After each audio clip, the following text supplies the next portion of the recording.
At the outset, let me say how pleased and happy I am to be with you this afternoon. I was looking forward to coming and be with you during the course of the training, but due to the exchange of work back in Suva, I couldn't make it until this afternoon. I was determined to come. I'm sorry I have to leave immediately after this to catch our workers back in the office in Suva before they go home.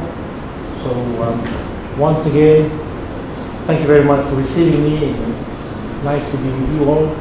And it would be remiss of me if I don't congratulate the six who will be leaving tomorrow, I was told. I was going to stay back and say hello, but I was told the CAFI and the airport's Fijian Limited have restricted the number of people who can go in to the airport to farewell people. I don't want to break the rule.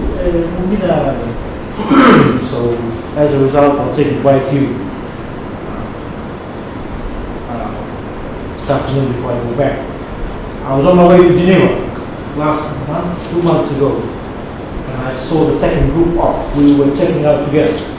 So because of the fact that I couldn't come and address them at the closing of the training, I was able to catch them before they were playing. So I'm happy to say goodbye to the last six. Once again, well done. I've had a look at your training program over the last 3 days. I know the New Zealand staff have all been back to Suva, but I'd like to thank our partners who made it possible. Police, immigration, the health, and other government departments who helped in the selection, the procedures, in making sure that you are well prepared for your 6 or 7 months tour of duty in New Zealand. It will be also remiss of me if I don't acknowledge and thank the staff here in Nandi and Motoka in the west, and our hard-working people in Forest and Nepal and Suva. I'm happy that the media is here because we have been accused over the last couple of months. Certainly I had to answer questions in Parliament about the fact that we have discriminated against women. Nothing to be further from the truth, because of the fact that, as you know, this program is employer driven. We selected people as employers in New Zealand and Australia because of the fact that they picked 24 men, now 28, the remaining 47. I'm so happy that we managed to send 2 young women with this last part. Congratulations to you girls, Maria. That's not dead. It's not dead. Well done. So I hope that we're not going to be accused of discriminating against women. As you know, government's policy is gender equality. We are very conscious of that, and we try our best to make sure that we are equally represented in whatever we do. Hopefully we can send more women in months to come.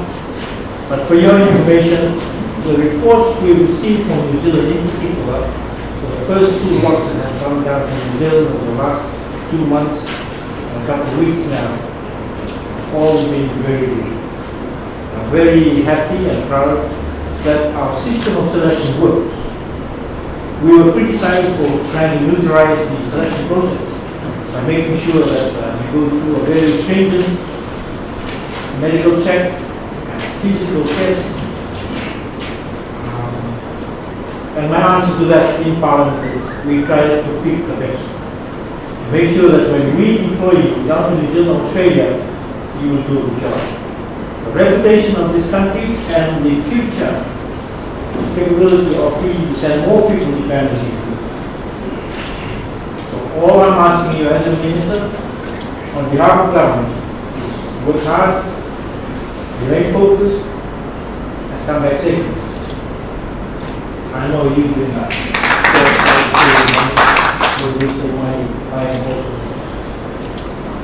things in New Zealand, you're tempted. But the main purpose of program is to make sure that you looking at the community will have an opportunity to go down and earn some money.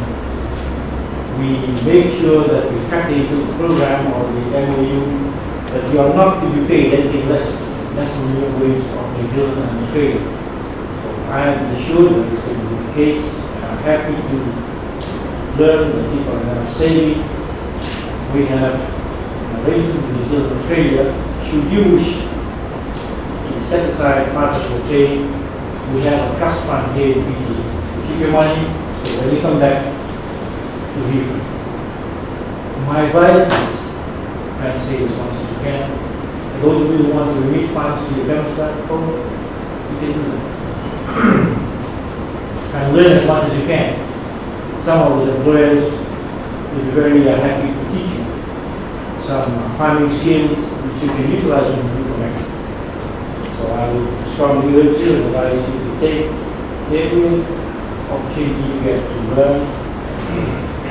I know the New Zealand farmers are very hard-working people.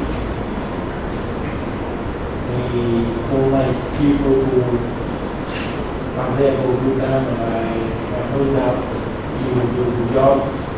Make sure the name of the nation, family, your village, and your problems is on the shoulders. It's not all work, but all means to do so. 6 or 7 months is a long time. New Zealand is a beautiful country. Try and see as much as you can. Make friends. For you young people, if you want to go back for more time in New Zealand and no time to do good chances of going back quite good. And think of those who are still here waiting to come. The ability to come down. And on that note, once again, congratulations to the team. We're happy to see you. I'd like to thank the director there and our senior managers and the staff from SUBA, the police, immigration,